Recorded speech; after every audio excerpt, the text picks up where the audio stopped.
Hello students, welcome to the third lecture of the chapter Principles of Inheritance and Variation. If you recall, in the last lecture, we discussed what was Mendel's law of independent assortment. And this law came from the dihybrid cross, where he chose two pea plants which varied in two genes, right? So the law stated, if you recall, that the segregation of one gene is independent of the other gene. One gene has a pair of alleles which are present on two homologous chromosomes, which were already discussed in the last class. And while gamete formation, right? So these genes, they separate, or these alleles, this one pair of allele, they segregate or separate from one another, and it doesn't depend on how the another pair of allele for another gene is separating, and they get randomly distributed within the gametes, right? So this was from the law of independent assortment. And we also looked into the work of Boveri and Sutton, who proposed the chromosomal theory of inheritance. And as per this theory, they saw that the behavior of genes and the behavior of chromosomes, they are quite similar, right? So by understanding the behaviors, they argued that the genes or the pair of chromosomes, or the pair of alleles, they lies on the chromosomes. So one pair of allele will be present on the homologous chromosomes, right? And during inheritance, that is during gamete formation, right? Meiosis happens. So because of this, they means the pair of alleles, they separate from one another, and that is how the gametes receive one pair of chromosome carrying only one of the alleles, which is present in one pair of alleles representing a one gene, right?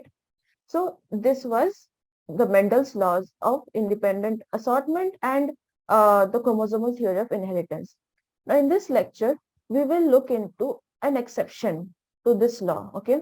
So this exception was figured out by Thomas Hunt Morgan. This is the person in the mid 19th century, where he thought of repeating the Mendel's hybridization experiments, right? Using fruit flies or Drosophila melanogastrum. This is the scientific name of the fruit flies. Now, the speciality of these fruit flies are that these they can complete their complete life cycle within 2 weeks, okay, and they and each fertilization means each mating results into a large number of offsprings. And for growing these fruit flies, you don't need any special chamber or anything. Simple synthetic media will do. And these fruit flies have various kind of visible phenotypes or characteristics which we can track, just like Mendel did for pea plants. Okay, so that's why he chose the fruit flies or Drosophila melanogaster. Now he conducted dihybrid crosses, okay, where he chose fruit flies, one male and one female, who differed in two genetic characteristics. So he did two crosses. Let's say there is one cross A, and the male Drosophila, which is distinguished from its smaller size. This and the female Drosophila distinguished by its larger, relatively larger size. So the female, the symbol of the female Drosophila, they had for this dihybrid cross A, they had yellow body and white eyes. So this type of characteristic, which is referring to the body color and the color of the eyes, this is the mutant type. Okay, let's consider this as a mutant type. And when these females were crossed with males having brown colored bodies and red colored eyes, they resulted in F1 flies. Now, the phenotype of the male is the wild type, and the phenotype of the female chosen is the mutant type. So wild type and mutant type refers to the percentage of these phenotypes observed in the population. Okay, the wild type refers to majority of the Drosophila are grown like this, means they are observed in nature, whereas only few percentage, relatively very few percentage, are having phenotype of this type. So if 95% are brown bodied and having red colored eyes, rest 5% will be having yellow body and white colored eyes. So when these two individuals, which are now in the parent generation, they give rise to F1 flies. Okay.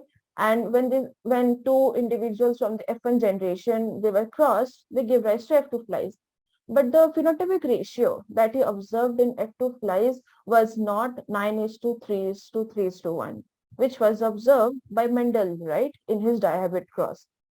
Then there is another another dihybrid cross that Morgan did. So now for this cross, he chose a female Drosophila with white eyes and miniature wings. Okay, and this characteristic is of mutant type, which are found in very less number within the population. And when these females were crossed with males having red eyes and long wings, okay, they give rise to the F1 flies. So the characteristic of the male is a wild type. And when two individuals from F1 generation were crossed, they give rise to again F2 generation, as you know. But again, Morgan saw that the phenotypic ratio was not the same as what Mendel obtained from his dihybrid cross. Now, he and his colleagues started to investigate why it is so. Okay. They already knew the characteristics or the genes for these characteristics which they chose for the two crosses A and B were present on the X chromosome. Okay, but they were present on the X chromosome. And they also knew that wild type characteristic is dominant over mutant type. Okay, so we can say that red eyes, presence of, if the allele for the red eye is present, it will be dominant over white eyes. Okay, similarly for long wings, miniature wings, brown bodied, etc. So let's consider cross A. Okay, if you're in the previous slide, I just saw this is the cross A between a male and female. Female is having yellow body, male is having brown body. And another characteristic is color of the eyes, white color present in the female, and the males are having red colored eyes. Okay. So for this cross A, this is the female, right, which is having mutant type of characteristics. So this is homozygous, right? Homozygous condition for the yellow colored body, which is color for the white eyes. This is the small y is the recessive allele for the yellow colored body, and W is the recessive for the white eyes. So when the females were crossed with males, right? So this is the Y chromosome, okay? And males are not homozygous, they are heterozygous, right? Two different types of chromosomes are present, and the genes are only present on the X chromosome. So on the X chromosome of the males, they're having the wild type alleles, that is, what are the wild type alleles? Brown, right? And red color eyes. This is the wild type and was a characteristic. So they were crossed, we give rise to the F1 progeny. Okay. So during gamete formation, what will happen? There will be segregation of the homologous pair of chromosomes, right? And you know, genes lie on the chromosomes. So because of this one of the pair of the X chromosome that is present in the female is have come together with this red colored X chromosome, right? So this is one type of progeny. Okay, this is the genotype of the progenies found in F1. Okay, and another Y chromosome, this one, so another X chromosome, it has come together with the Y chromosome, right? So this is giving rise to another genotype within the F1 progeny. Okay, so there's 50% probability of having then wild type offsprings and 50% of having mutant type offsprings, and 50% will be females, 50% will be male. So this you already know from the Punnett square, and you know, we did for dihybrid cross, monohybrid cross. So using that principle only, we are getting the genotypes of the F1 progeny. Now, when these F1 progenies will form F2 progenies, they will be crossed, right? Two individuals from the F1 progeny will be crossed. So what type of gametes they are forming? So these organisms, these fruit flies, they form gametes through the process of meiosis, just like humans. Okay. So in meiosis, within the meiosis, we know the process called crossing over, shorthand as CR, right? Crossing over or recombination, which you're familiar from the if you recall the process of meiosis, where these two processes, this process crossing over recombination happens. So when this will happen between the homologous chromosome, that is XX, right? So it will happen like this, say in the wild type females. So if suppose the point of breakage of chromosomes, the chromosome has to, the double strand break has to happen, right? And it has to happen at the same location at both the chromosomes, right? The yellow one and the red one. So suppose it happens at the dotted position here, and there will be then exchange of the DNA matter. So this portion will align with this, and this portion will join with this, correct? So what happens? So here is the resultant type of resultant recombinants, right? Or the resultant chromosomes after the process of recombination. Now, Morgan observed the frequency of this type of recombination, where the cut is at the center between the locus, the position of the alleles, okay, of Y and W. This type of recombination frequency is very low, okay. So the gametes having chromosomes carrying Y and W plus, and gametes having chromosomes Y plus and W, these type of gametes, a genotype of these type of gametes is quite low. Okay, so this is about cross A. Now let's see what happened in cross B, right? So cross B happened between let's go back to the next previous slide. So cross B happened between females with white eyes and miniature wings, correct? And males with red eyes and long wings. So this is the allele WW, okay, which is showing the color of the eyes, right? White eyes, which is a recessive allele, okay? And small m is the allele, a recessive allele for the miniature wing type of characteristic. So for a recessive characteristic to exhibit within the individual, there has to be in the homozygous condition, right? So we call these females as mutant types. And when they are crossed with males having the dominant alleles, right? Dominant of white eyes is red eyes, and they're having the long wings, right? Represented with a superscript of plus. So when they are crossed with these wild type males, the F1 progeny will again be just like it happened previously. So this X chromosome carrying W and M, they come together with the red colored X chromosome, right? So it did give rise to a wild type phenotype, right? Because small m plus for W plus, this is dominant over these two alleles, right?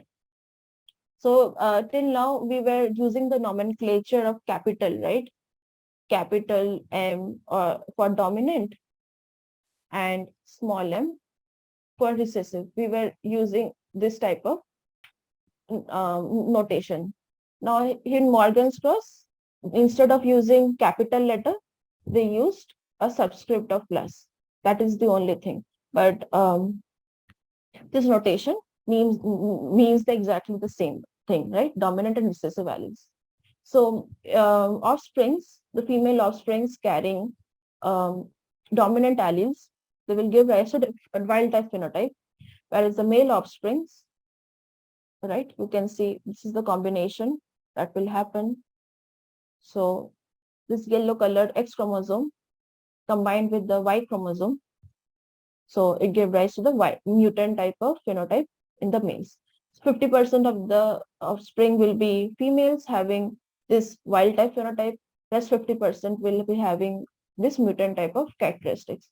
Now, when the gametes will be formed, so again, between the homologous chromosomes, it is these two X chromosomes, crossing over or meiosis will happen, sorry, crossing over or recombination will happen, right, in the process of meiosis.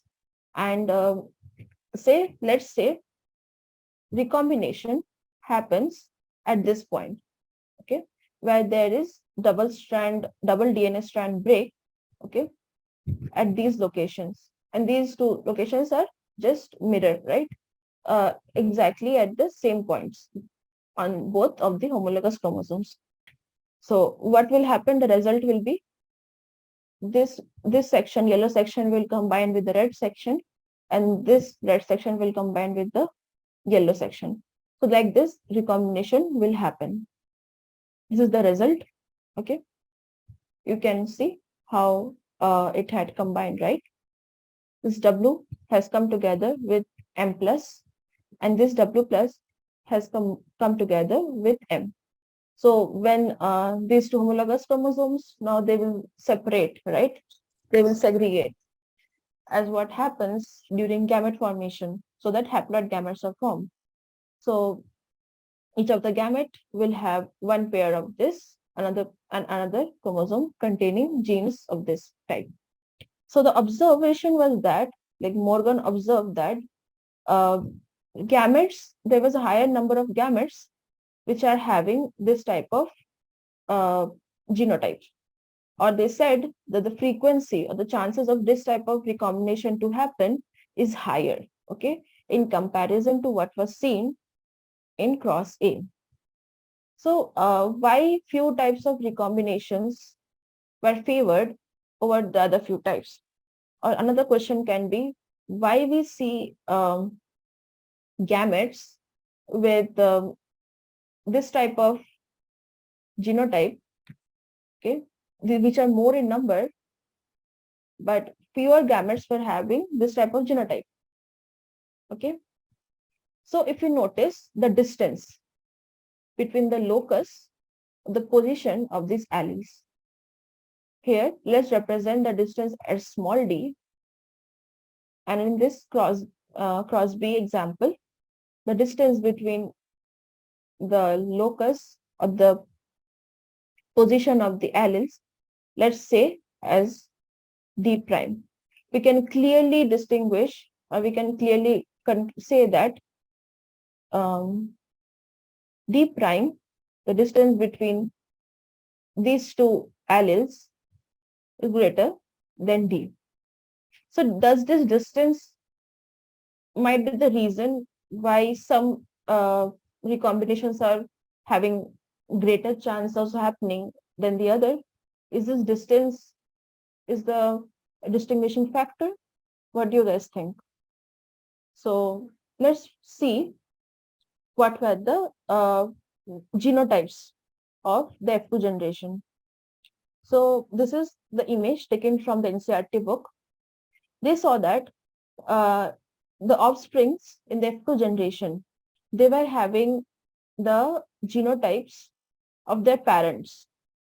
So, and also few newer genotypes were coming up. Now these new genotypes, so the non-parental genotypes, they were called recombinant types. And they came because of the process of recombination, okay, that took place before, during gamete formation, right? So they saw for the cross A, 98% of the F2 generation were of parental types. See, if you visually inspect, this is same as this parental type, correct? Then let me use a pointer to highlight this better. So this is the wild type, okay? The same as the father, which is the parental generation, right? Then this is the father, which we saw in F1 generation. Like just visually we are mapping. Then the females, right? So this is the wild type, which we saw here in the F1 generation. Mothers were of same genotype, and this is the females having recessive characteristic, which was seen in the parental generation. So 98% of the offsprings in the F2 generation, they were having the parental phenotypes. Okay, and the rest 1.3%, they were of recombinant types, meaning the characteristics that they showed were not seen in either of the parental and F1 generation. They came up for the first time in the F2 generation because of the recombination process, okay, that happened during meiosis. Okay, so now the distance which we talked about, if you observed the distance d, right, in the previous slide, I referred to this distance as d for the cross A, and for cross B, this distance between the locus of these two alleles was d prime. Now you need to compare that, okay, for both cross A and cross B. Now this d is quite small, and this d remains to be small in all the offsprings of F2 generation. Okay. Now for cross B, which we already saw, the children in the F2 generation, now phenotypes of 62.8% of the children, they were exactly same as their parents. Okay, parents in F1 generation and parents in parental generation, P generation, right? So 62% was a parental character having the parental phenotype. Now rest 37.2%, they were of recombinant types. Means after recombination, the gametes were formed. So here the recombination was shown, right, in the females, because between the homologous chromosomes. So because of recombination, when the resulting gametes fused with the gametes from the father, they give rise to these recombinant types of characteristics. Now, if you observe the percentage of recombinant type in cross B is much greater than the than cross A, and also the distance D prime is greater than D, which was between these two chromosomal locus, sorry, gene locus. So they saw that, so they concluded from this observation that if the distance between the genes or the locus of the genes is greater, okay, now these genes are present on the same chromosome. So this concept is only applicable when the genes are present on the same chromosome. Okay, so if the distance between the same chromosome is greater, the frequency of recombination is also greater. See, D prime was greater than D, because of which the percentage of recombination types of offspring is also greater than the percentage of recombinant types here in crossing that is observed, right? So the frequency of recombination increases. So the offsprings with recombinant type of phenotype, that percentage also increases.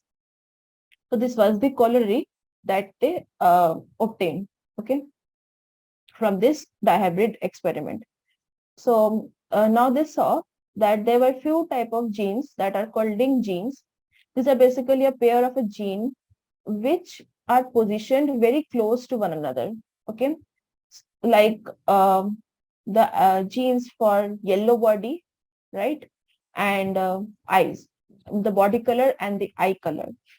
So these two genes are located very close to one another, whereas the gene for the eye color and gene for the length of the wing, they are located very far from one another. So if we were to use this information based on the position of the gene that was observed on the same chromosome, we can actually get what is called a gene map. So this is exactly what was done by one of the student of Morgan, who used the frequency of recombination that he observed in F2 generation as a measure to map the genes or map the position of the genes on the same chromosome. In this way, till today, genetic mapping is done, okay, or gene mapping is done. This was a very useful, uh, technique that is that was applied during the Human Genome Project, in which scientists from various countries came together and sequenced the entire human genome and found out what type of genes we have. Okay, what is the length of particular chromosomes? How many genes lies in one chromosomes? So these kind of information was obtained. Okay, and a very big contribution of that is doing genetic mapping or gene mapping. Okay, so now we have understood that what do you mean by linked genes? Okay, how recombination, okay, is playing very important role here, and now the concept of why the results that Morgan obtained for his dihybrid cross is different from the Mendel's is like different from the Mendel's. So people later on found out that the genes that Mendel was studying at that time, they were present on two different chromosomes. Okay, so because of which he can easily see the law of independent assortment, because even if the recombination was happening, okay, the recombinant types which he got uh, were same, like it will be same and will be following the law of independent assortment, and the percentage of 25% for each type of gamete will still be applicable. Also, he's later on people saw that none of the genes were linked. Okay, so percentage of recombination exactly was same. So in that case, Mendel got lucky. Now, moving on with the chapter, there's something called polygenic inheritance. Okay, so what is polygenic inheritance? When more than two genes, like 3, 4, 5 genes or more than that, they control the inheritance of particular character. Okay, a very good example of that is in humans, we see how the height and the skin color varies. Okay, so let's and in humans we don't see only tall people and short people. There are few who are of intermediate height, right?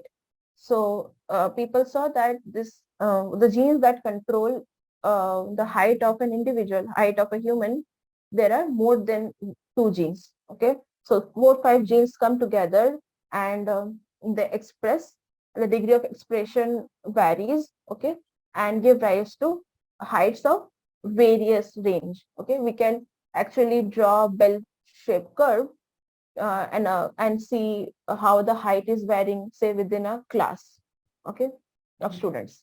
Similarly, the skin color, we know there are people of various type of skin colors. There is no just dark skinned and light skinned. People are of intermediate skin color as well. So, for example, for skin color, people saw that 3 genes were responsible for the phenotype skin color. Let's say they are named as A, B, and C. So a person having this type of genotype, where both copies of capital A, capital B, and capital C is present, that person will have the darkest of skin color. Okay. Whereas a person having the recessive alleles of these capital A, capital B, and capital C, and having a genotype of this type, will be having the lightest skin color. But we know there are many people who are having intermediate skin color. So for them, the genotype would be something like this, like I've written capital A small a, capital B small b, capital C small c, or it can be something like this as well. Capital A, capital A, capital B small b, capital C small c, or it can be small a, capital B, small small c, and etc. This like this we can through permutation combination we get various types of combinations of genotypes. Okay, so we get various kind of genotypes. And people saw that these genes, they have an additive effect. Okay, so if both copies of capital A is present in a person, and small b and small c is present, something like this of genotype, then the person will be having a tinge of darker shade, or um, more of lighter shade. So what kind of allele, okay, a person have, each allele is contributing to the gene. So co-dominance can happen, or incomplete dominance can happen. Okay, um, so a combined effect will be seen in that particular person, and we'll get a skin color which is intermediate of the two extremes.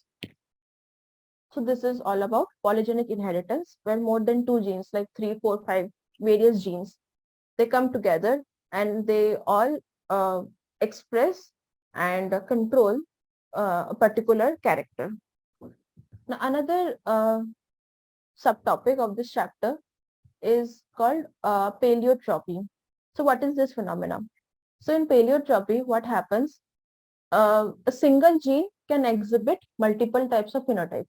So this is like opposite of what we saw in the previous slide, where polygenic inheritance was happening, where more than two genes were coming together for exhibiting the same phenotype. Now in paleotropy, a single gene is exhibiting multiple phenotypic expression in paleotropy. So you should remember how paleotropy and polygenic inheritance, they're different. So an example of paleotropy is the gene that expresses the enzyme called phenylalanine hydroxylase. And this enzyme has been known to participate in the metabolic pathways, one that is responsible for the state of the mental health, and another pathway that is responsible for the skin and hair pigmentation. Now, in one person who is having some type of mutation, okay, in this particular enzyme. So what is mutation? What are the types of mutation that we'll see in the next class. But for now, if consider if that person is having some mutation in the gene responsible for this enzyme. So because of which the expression of this gene, the expressed enzyme is not working properly. So that affected or the abnormal enzyme, when participates in the metabolic pathways, it results in instead of giving a good mental health to that person, the person will have a mental retardation kind of thing, who will have disability in learning and etc. And also hair and skin pigmentation in that person is reduced. So a person having a mutation in the gene responsible for phenylalanine uh, displays these type of symptoms, and and that person is supposed have the disease called phenylketonuria. Okay, so this is an example of pleiotropy. Now another topic is how sex determination happens. Okay, um, and sex determination in organisms where sexual reproduction is known to happen. So this theory is also called chromosomal theory of sex determination. So in organisms where sexual reproduction happens, like various kind of insects, birds, mammals, etc., they have in their nucleus two types of or two sets of chromosomes. One set of chromosomes that is called autosomes, and another category of chromosomes that is called sex chromosomes. The autosomes, they are same in both male and female, whereas sex chromosomes, the type of sex chromosome differs in males and females. So sex chromosomes actually play important role in determining what will be the sex of the organism, whether it will be male or female. Whereas autosomes have various genes which are responsible for other functions in the body, right? For example, development functions, the development of brain, heart, etc., or can be responsible for various kind of genes that participate, responsible for various kind of enzymes which participate in various metabolic pathways, etc. So all the other genes okay, other which are not uh, present on the sex chromosome. All the other genes, they are present on the autosomes. Now, these are the types of sex determination that people have observed among living organisms of various kingdoms. Okay, so first is the exotype. So what happens? The male uh, makes sperms, right? So they make two types of sperms.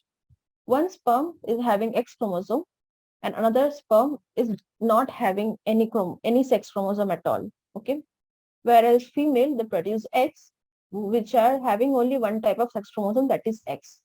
So when fertilization happens between sperm and egg, okay, so when this sperm carrying X chromosome fertilizes with the egg carrying X chromosome, the female is carrying two copies of X chromosome. Okay, so these embryos they result into daughters, whereas the sperm which is not having any X chromosome at all fertilizes with the egg having X chromosome. They give rise to embryos which develop into sons or males. So do you think the total number of chromosomes in both male and female, are they going to be same or are they going to be different? So obviously they're going to be different, right? Males will lack one chromosome altogether. Okay, so this type of sex determination or exotype of sex determination is seen in insects like grasshoppers. Now, there is another type of sex determination that is called XY type of XY, and it is seen in humans as well as in other insects like fruit flies or Drosophila. So what happens? The males or the fathers they produce sperms of which carries two types of sex chromosomes. 50% of the sperm they carry X chromosome, and rest 50% they carry Y chromosome. Whereas the eggs they carry only X chromosomes. When fertilization happens between one sperm carrying X chromosome and one egg carrying X chromosome, results into an embryo, okay, with XX chromosomes, right? So these embryos they develop into females or daughters, whereas the sperm carrying Y chromosome, when it fertilizes with egg carrying X chromosome, the embryos will contain one pair of X and one pair of Y. So these embryos will develop into sons or males. So this is how the XY type of sex determination happens. Now here both males and females they will have the same number of chromosomes. For example, in humans who have 23 pairs of chromosomes or 46 chromosomes, 44 chromosomes, these are autosomes, okay, and two chromosomes, these are sex chromosomes in humans. So females will be having XX plus 44 chromosomes, whereas males will be having XY plus 44 chromosomes. So this is all about XY type of sex determination.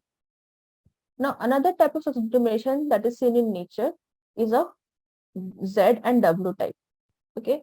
And it is seen in birds. So what happens is the males, they form sperms, and the sperms, they carry only one type of chromosome, that is Z. Whereas females, they form eggs, and the eggs, they'll be 50% of the eggs will be having Z chromosome, and rest 50% will be having W chromosome. Now, while fertilization, what happens? The embryos, which are formed due to fertilization of a sperm carrying Z chromosome and egg carrying Z chromosome, these embryos will develop into males, okay, male birds or sons. Whereas the sperm, which is carrying only Z chromosome, fertilizes with the egg carrying W chromosome. These females will be formed who are having the Z, one pair of Z and one pair of W chromosome. So this type of sex determination is ZW type. And here, since females are producing two types of eggs, okay, carrying two types of chromosomes. So it is called female heterogamety. Whereas in the previous two examples, XY and XO, where it is the males who were forming two types of sperms, right? Like in XO, 50% of the sperm were carrying X chromosome, plus 50% were were not carrying any of the sex chromosomes. Okay. Whereas in XY type, sperms, where 50% of the sperm were having X chromosome, plus 50% were having Y chromosome. So this type of sex determination can be clubbed together and called male heterogamety. Now, another interesting sex determination pattern that is seen in nature is called haplodiploid sex determination, which is seen in honeybees. So here, the sex of the honeybees is determined the number of set of the chromosome they have. Let's see how that happens.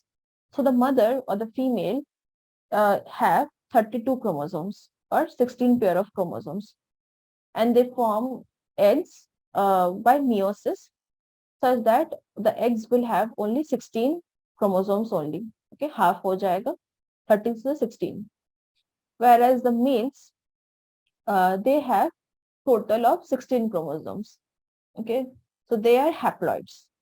And when and here this formation of sperms doesn't happen through meiosis, it happens through mitosis. Okay, because of which the number of chromosomes remains the same in the gametes, that is the sperms, right? So when egg carrying 16 chromosomes get fertilized with the sperm carrying 16 chromosomes, resultant embryo will have 32 chromosomes. Now the embryo with 32 chromosomes will only is fated to develop into females, and these females will take on the role of workers or queen bees in the hive. Okay, whereas the eggs which were not fertilized, they can undergo the developmental process through through parthenogenesis process, and they develop into male bees having 16 chromosomes only. And these males, they go on and take the role of drones, okay, in the hive. So in the society of honeybees, depending on how many number of chromosomes they have, the sex is decided, as well as their roles are decided.